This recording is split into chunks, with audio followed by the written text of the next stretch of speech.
Hello friends, जीव विज्ञान की सीरीज़ का सेकेंड चैप्टर है वर्गीकी। आज हम वर्गीकी के बारे में पढ़ेंगे।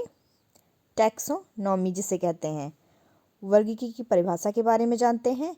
इसकी परिभाषा है जीवों को उनकी समानताओं के आधार पर छोटे बड़े समूहों में बांटना ही क्या कहलाता है, वर्गीकी। और इसके जनक कौन है? Carolus Linnaeus. 5 जगत प्रणाली के जनक कौन है? विटेकर, जिनका पूरा नाम है R.H. विटेकर। नेक्स्ट है पांच जगत प्रणाली। तो 5 जगत प्रणाली के बारे में हम जानते हैं। मोनेरा, प्रोटिस्टा, कवक, पादप और जंतु। मोनेरा में क्या क्या आता है? एक कोशिकीय जंतु जो क्या होते हैं, प्रोकैरियोटिक होते हैं, जैसे कि माइकोप्लाज्मा, जीवाणु, साइनोबैक्टीरिया। और सेकंड है आपका प्रोटिस्टा। प्रोटिस्टा के अंतर्गत जो जीव आते हैं वो यूकैरियोटिक होते हैं, जैसे कि शैवाल एवं प्रोटोजोआ।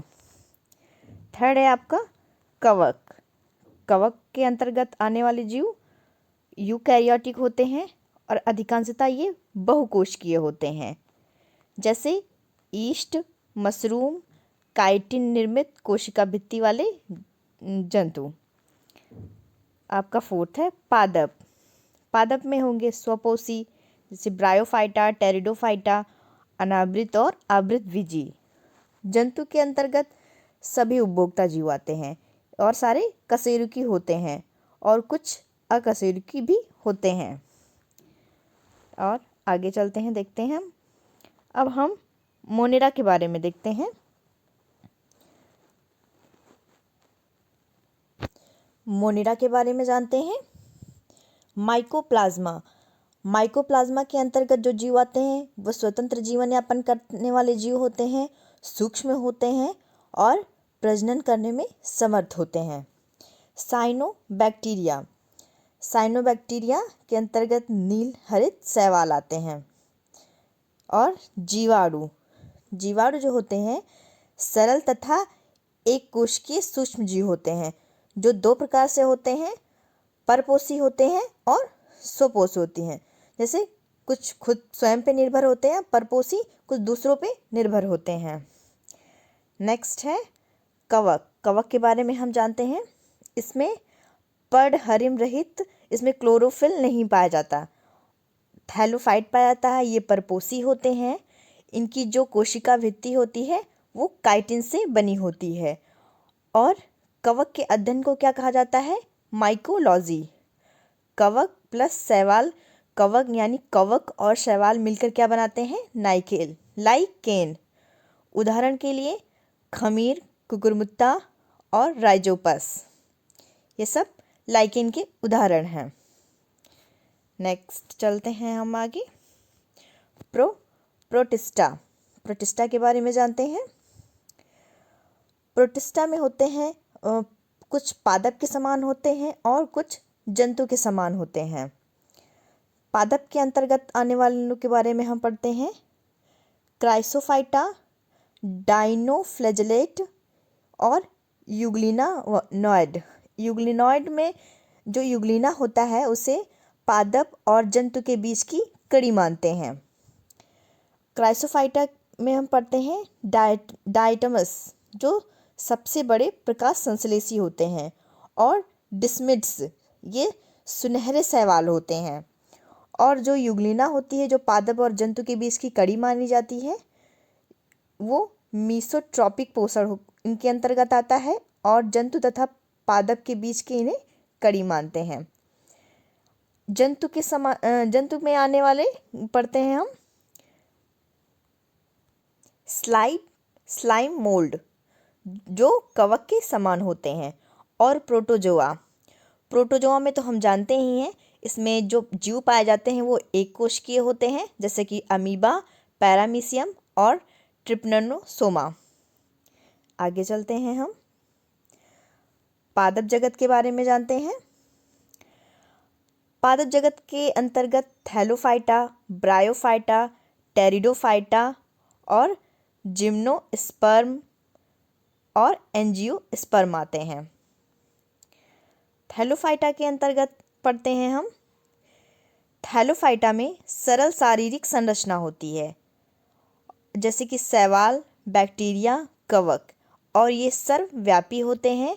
उदाहरण के लिए स्पाइरोगायरा। नेक्स्ट है ब्रायोफाइटा। जो ब्रायोफाइटा के अंतर्गत उभयचर जीव आते हैं। इनमें संवहनीय ऊतक पाए जाते हैं, संवहनीय ऊतकों की अनुपस्थिति होती है, जैसे कि मॉस मार्केंशिया। नेक्स्ट पढ़ते हैं हम टेरिडोफाइटा। टेरिडोफाइटा में संवहनीय ऊतक उपस्थित होता है। उदाहरण के लिए फर्न, हॉर्सटेल, मार्सिलिया। और जिम्नोस्पर्म के बारे में जानते हैं। Gymno plus sperm. जिम्नो का मतलब होता है नग्न और स्पर्म का मतलब होता है बीज। ये बहुवर्षीय और सदाबहार होते हैं, मतलब ये हमेशा पाए जाते हैं, जैसे कि पाइनस तथा साइकस। नेक्स्ट पढ़ते हैं हम एंजियोस्पर्म। एंजियोस्पर्म ये आवृत बीजी होते हैं। इनका एंजियो ढका हुआ होता है। इनको अन्य नाम से भी जानते हैं, जैसे कि पुष्पीय पादप। ये फलदार होते हैं। उदाहरण के लिए आम, अमरूद, पपीता, ये सब एंजियोस्पर्म के अंतर्गत आते हैं। आगे चलते हैं हम पादप के भेद जानते हैं। पादप के भेद के बारे में जानते हैं, जैसे क्रिप्टोगैम एंड फैंड्रोगेम। क्रिप्टोगेम के अंतर्गत जो होते हैं, इनमें अप्रत्यक्ष जननांग पाए जाते हैं। अप्रत्यक्ष मतलब ये दिखाई नहीं देते हैं। ये बीज करने में अक्षम होते हैं, मतलब इसमें बीज नहीं पाया जाता है क्रिप्टोगैम में, जैसे कि थैलोफाइटा, ब्रायोफाइटा, टेरिडोफाइटा। और फैंड्रोगेम में पूर्ण विकसित जननांग होते हैं और इसमें बीज उत्पन्न करने की क्षमता होती है। उदाहरण के लिए जिम्नोस्पर्म और एंजियोस्पर्म। आगे चलते हैं हम प्राणी जगत के बारे में देखते हैं। प्राणी जगत का भी वर्गीकरण हुआ है, जिसमें हम इसको कोशिका स्तरीय संरचना और ऊतक स्तरीय संरचना में डिवाइड कर देते हैं। जो कोशिका स्तरीय संरचना होती है, उसके अंतर्गत आता है फाइलम पोरीफेरा। Phylum Porifera. और ऊतक स्तरीय संरचना के अंतर्गत आता है कूट देह गुहाधारी और बाह्य त्वचा एवं जठर त्वचा के बीच देह गुहा का अभाव होता है, जैसे प्लेटीहेल्मिन्थीज एंड सीलेंट्रेटा फाइलम में पाया जाता है।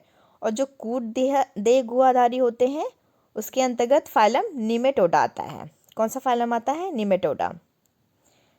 जैसे निमेटोडा के अंतर्गत आते हैं केचुआ वगैरह। आगे चलते हैं हम मीसोडर्म कोशिका का विकास किसमें होता है? फाइलम एनेलिडा, मोलस्का और आर्थ्रोपोडा। इन तीनों फाइलम में मीसोडर्म कोशिका का विकास होता है। और अंतः स्तर की थैली से देह गुहा जिसमें बना होता है, वो नोटोकार्ड युक्त होता है और नोटोकार्ड विहीन होता है। जो नोटोकार्ड विहीन होता है वो इकाइनोडर्मिटा के अंतर्गत आता है। इकाइनोडर्मिटा फाइलम है, उसके अंतर्गत स्टारफिश वगैरह आते हैं, जैसे कि ये स्टारफिश है।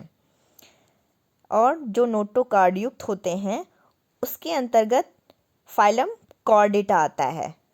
फाइलम कॉर्डेटा आता है। जैसे लार्वा में ओसेसी नोटोकार्ड, ये इसे क्या कहते हैं? प्रोटोकॉर्डेटा। और नोटोकार्ड की जगह मेरुदंड होते हैं, जिसमें कशेरुकी जंतु आते हैं।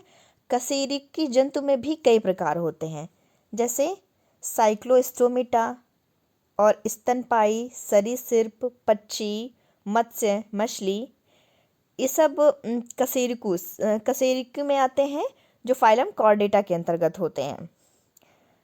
स्तनपायी जैसे गाय, भैंस, बकरी, ये सब स्तनपायी होते हैं। और जलचर जल स्थलचर भी होते हैं, जैसे सांप और मेढक। सांप तो सरीसृप के अंतर्गत आ जाएगा, बट मेढक जल स्थलचर के अंतर्गत आएगा। आगे चलते हैं हम पादप जगत का वर्गीकरण देखते हैं। इसको भी दो भागों में विभाजित किया गया है, विभेदित पादप शरीर और बिना विभेदन वाले पादप शरीर। विभेदित पादप शरीर में देखते हैं बिना संवहनी ऊतक के जो होते हैं वो, जैसे कि ब्रायोफाइटा, और बिना विभेदन वाले पादप शरीर थाइलोफाइटा, शैवाल, कवक और बैक्टीरिया।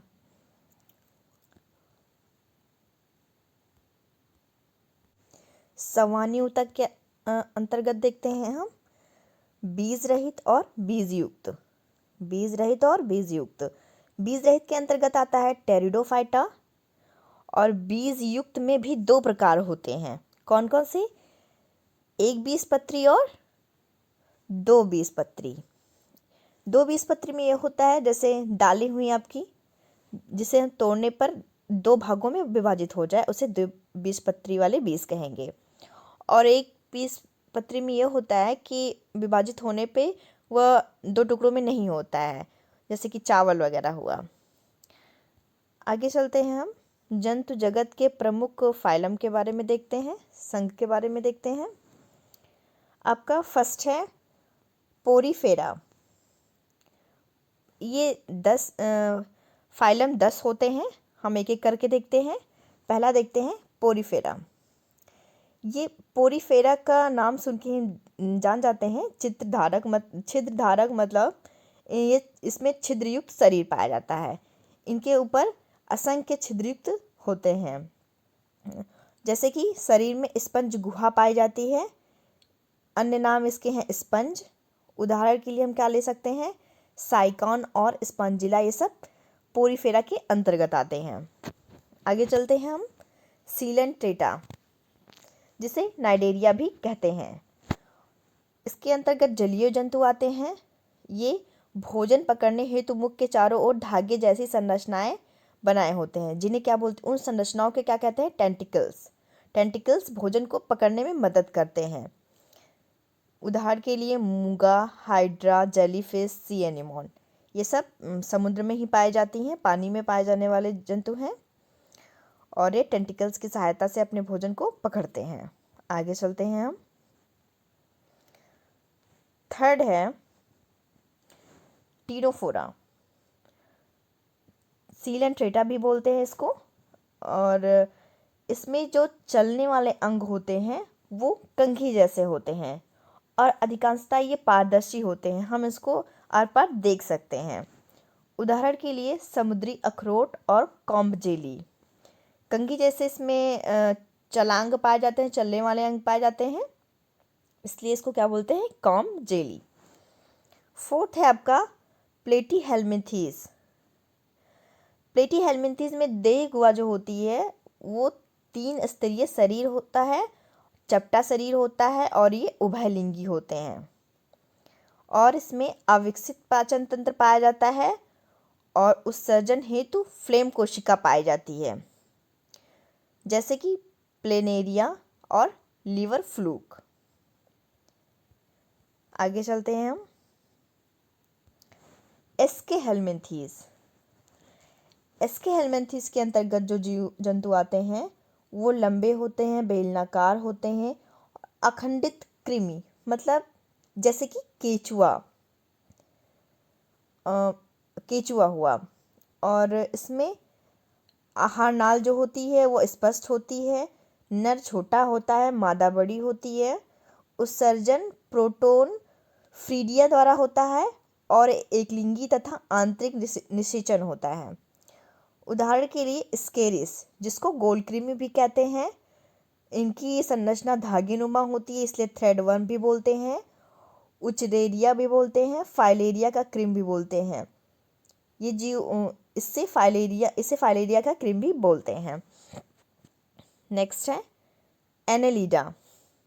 एनेलिडा के अंतर्गत जो जीव आते हैं वे लंबे होते हैं, द्विपार्श्व होते हैं, सममित व कई खंडों में बटा शरीर होता है, उत्सर्जन हेतु वृक्क होता है, और काइटिन से बने सीटी द्वारा प्रजनन, सामान्यतः त्वचा द्वारा श्वसन होता है इनका।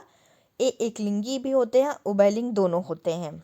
उदाहरण के लिए केचुआ, जोक और नेरिस। नेक्स्ट है आपका आर्थ्रोपोडा। जो आर्थ्रोपोडस फाइलम है, ये जंतु जगत का सबसे बड़ा फाइलम है। इनमें जो शरीर होता है वो 3 भागों में विभाजित होता है, सिर, वक्ष और उदर। सिर, वक्ष और उदर में पेट, 3 भागों में विभाजित होता है।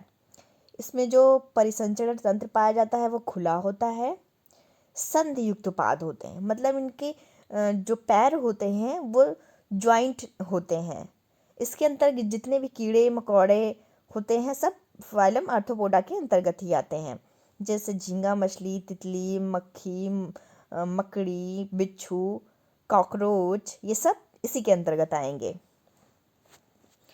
और इसको सबसे बड़ा फाइलम बोलते हैं। नेक्स्ट है आपका मोलस्का। मोलस्का में जो जीव होते हैं उनका श्वसन करने के लिए गिल्स या टिनेडिया पाया जाता है। इनमें खुला परिसंचरण तंत्र पाया जाता है। उत्सर्जन हेतु गुर्दे पाए जाते हैं। कवच युक्त शरीर होता है और जो ब्लड होता है वो रंगहीन होता है। इनमें रंगहीन खून पाया जाता है। जैसे आपने देखा होगा सीपी, घोंघा, ऑक्टोपस वगैरह, ये सब फाइलम मोलस्का के अंतर्गत आते हैं। बरसात के मौसम में दिखाई देते हैं सीपी और घोंघा। नेक्स्ट पढ़ते हैं हम इकाइनोडर्मेटा फाइलम। इकाइनोडर्मेटा में भी समुद्री जंतु आते हैं। ये इनकी जो त्वचा होती है उन पे कांटे पाए जाते हैं और पुनरुत्पादन की क्षमता होती है इसमें। उदाहरण के लिए Hague fish, star fish, brittle star fish, ये सब समुद्र में ही पाए जाते हैं। अब हम पढ़ते हैं कॉर्डेटा फाइलम कॉर्डेटा। कॉर्डेटा का एक पहली क्वालिटी यही है नोटोकॉर्ड का पाया जाना और क्लोम छिद्र उपस्थित होते हैं इसमें। नालदार तंत्रिका रज्जु होती है और सभी कशेरुकी जंतु आते हैं। जितने भी इस कॉर्डेटा के अंतर्गत ही मानव आता है। आगे चलते हैं हम फाइलम वर्टिब्रेटा। वर्टिब्रेटा के बारे में भी जान लेते हैं हम। इसको भी 6 भागों में डिवाइड किया गया है।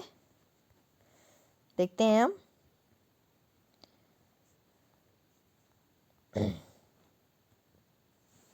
मत्स्य। जो मत्स्य है, मछलियां हैं, उनमें सल्क युक्त त्वचा पाई जाती है और ये असमतापी होते हैं। इनमें जो हृदय होता है वो द्विकक्षीय होता है और ये अंडज भी होते हैं। उदाहरण के लिए ट्यूना और रोहू मछली। सेकंड है आपका साइक्लोस्टोमेटा। इसमें साइक्लोस्टोमेटा में जबड़े रहित कशेरुकी होते हैं। ये ईल के आकार के होते हैं। ईल एक जीव है, उसी के आकार के होते हैं। सल्क रहित चिकनी त्वचा होती है। इनकी जो ऊपरी त्वचा होती है वो बहुत चिकनी होती है। उदाहरण के लिए लैम्प्रे और हे मछली। नेक्स्ट है स्तनपायी। स्तनपायी में जो जीव होते हैं वो समतापी होते हैं।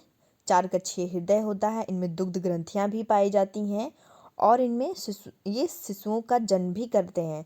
जैसे चूहा, मनुष्य, चमगादड़, ये सब स्तनपायी होते हैं। और नेक्स्ट है आपका जलचर या स्थलचर एम्फीबिया, जो जल में भी पाए जाते हैं और स्थल पे भी पाए जाते हैं। इनमें श्लेष्म ग्रंथियों युक्त त्वचा होती है। त्रिकक्षीय हृदय होता है। फेफड़े पाए जाते हैं। वृक्क पाया जाता है। जल व स्थल दोनों पर निवास करते हैं, जैसे मेढक, टोड, ये सब हुआ। और आगे चलते हैं हम पक्षी। पक्षी भी समतापी होते हैं। इनमें भी 4 कक्षीय हृदय होता है और परों से ढका हुआ इनका शरीर होता है। उदाहरण के लिए सभी पक्षी। सरीसृप के बारे में जानते हैं। ये असमतापी होते हैं। ये सल्क युक्त होते हैं। इनमें जो हृदय होता है वो त्रिकक्षीय होता है। कठोर कवच युक्त अंडे देते हैं। ये पहले अंडे देते हैं जो एक कठोर कवच में बंद होते हैं। उदाहरण के लिए कछुआ, सांप, छिपकली, मगरमच्छ, ये सब सरीसृप के अंतर्गत आते हैं। आगे चलते हैं हम कुछ विभिन्न नामों वाली वास्तविक मछलियों के बारे में हम जानते हैं। जैसे ये हम स्टार्ट करते हैं। फ्लाइंग फिश, ये भी फिश है। पाइप फिश, पैडल फिश, और है gold fish, glove fish, cat fish, dog fish और समुद्री घोड़ा। इसको समुद्री घोड़ा इसलिए कहते हैं क्योंकि इसका जो आगे का मुंह होता है वो घोड़े जैसा पाया जाता है, इसलिए इसको समुद्री घोड़ा कहते हैं। ये समुद्र में ही पाए जाते हैं। ये मछली का ही एक प्रकार है। और आगे चलते हैं हम।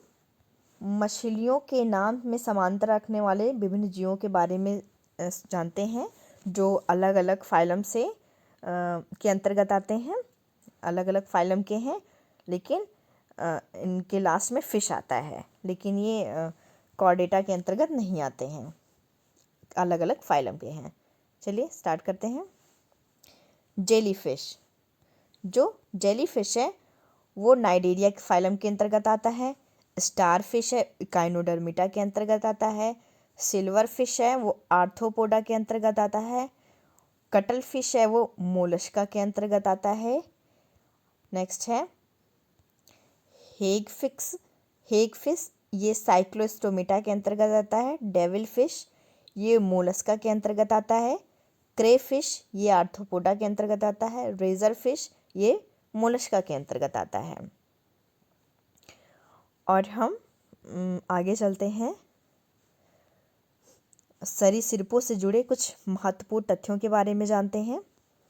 जैसे कि घोंसला बनाने वाले सांप को क्या कहते हैं? King cobra. किंग कोबरा ऐसा जीव है जो एक ऐसा सांप है जो घोंसला बनाता है। विश्व की एकमात्र छिपकली जो जहरीली होती है उसे क्या बोलते हैं? गिला मॉन्स्टर या फिर हिलोडर्मा। क्या बोलते हैं? गिला मॉन्स्टर। और है संसार का सबसे जहरीला सांप कौन सा होता है?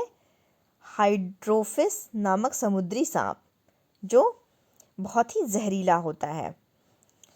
और ज़मीन पर रहने वाला सबसे जहरीला सांप कौन सा है? Inland taipan. क्या बोलते हैं उसको? Inland taipan. बिल बनाने वाली मछली छिपकली कौन सी है? मेबुया या स्किंक। और सरीसृपों का युग क्या कहलाता है? मीसोजोइक युग। जो सरीसृपों का युग होता है उससे क्या बोलते हैं? मीसोजोइक युग। नेक्स्ट हम पक्षी वर्ग से संबंधित कुछ परीक्षा उपयोगी तथ्य के बारे में जानते हैं, जो अधिकतर एग्जाम्स में आते हैं। सबसे बड़ा जीवित पक्षी कौन सा है? शुतुरमुर्ग, जो सबसे बड़ा है। सबसे छोटा पक्षी कौन सा है? Humming bird. उड़ ना सकने वाले पक्षी कौन से हैं? कीवी और एमू एक ऐसे पक्षी हैं जो उड़ नहीं सकते हैं। सबसे तेज दौड़ने वाला पक्षी कौन सा है? Peregrine falcon. और पक्षियों का वाक यंत्र कौन सा होता है? सब्दिनी, जिसको सिरिंक्स बोलते हैं। सबसे प्राचीन पक्षी कौन सा है? आर्कियोप्टेरिस है, जो जुरासिक एरा से है, जुरासिक युग से है। और हम और भी जानते हैं कुछ परीक्षा उपयोगी दृष्टि से जो बहुत महत्वपूर्ण है। 4 कक्षीय हृदय वाला सरीसृप कौन सा है? तो वो है मगरमच्छ। अंडे देने वाले स्तनपायी जीव कौन से हैं? एकिडना और प्लेटिपस। कौन से हैं? एकिडना और प्लेटिपस। भारत की विशालतम मृग प्रजाति कौन सी है? मतलब सबसे बड़ी हिरन की प्रजाति कौन सी है? नीलगाय। उड़ने वाला स्तनपायी कौन सा है? चमगादड़। जो चमगादड़ है वो स्तनधारी जीव है। 6 टांगों वाले जीव कहलाते हैं कीट वर्ग। सफ़ेद रक्त वाला जीव कौन सा है? तिलचट्टा। तिलचट्टा में सफ़ेद रंग का रक्त पाया जाता है। ठोस मूत्र उत्सर्जित करने वाला जीव है कंगारू चूहा। कुनैन किससे प्राप्त होती है? सिनकोना पेड़ की छाल से। मानव निर्मित अनाज कौन सा है? टिट्रिकेल, गेहूँ। टिट्रिकेल बोलते हैं गेहूँ और राई को, ये मानव निर्मित अनाज है। अफीम पोस्ता पौधे का कौन सा भाग होता है? अफीम पोस्ता पौधे का कौन सा भाग होता है? तो ये होता है अधपका फल। अफीम के पौधे से प्राप्त उत्पाद कौन कौन से हैं? नोस्कापीन, मार्फिन और हेरोइन। आगे चलते हैं हम। जलीय स्तनपायी जीवों के बारे में जानते हैं जो समुद्र में पाए जाते हैं लेकिन वो स्तनधारी होते हैं। पहले विश्व का पृथ्वी का सबसे विशालतम स्तनधारी है वो कौन सा है? ब्लू व्हेल, जो समुद्र में पाया जाता है और सबसे बड़ा है। और जो सबसे विशालतम दांत वाली व्हेल है उसे क्या बोलते हैं? Sperm whale. और एक है समुद्री शेर, ये भी स्तनधारी है। सील, वालरस, डॉल्फिन और समुद्री गाय, ये सब जलीय हैं परंतु स्तनधारी हैं। आगे चलते हैं हम। कुछ स्तनधारी के बारे में हम और जानते हैं। कुछ जीव हैं जैसे प्रोटोथीरिया के अंतर्गत अंडे देने वाले स्तनधारियों के बारे में जानते हैं, जैसे एकिडना, प्लेटिपस, ये सब अंडे देने वाले स्तनधारी हैं।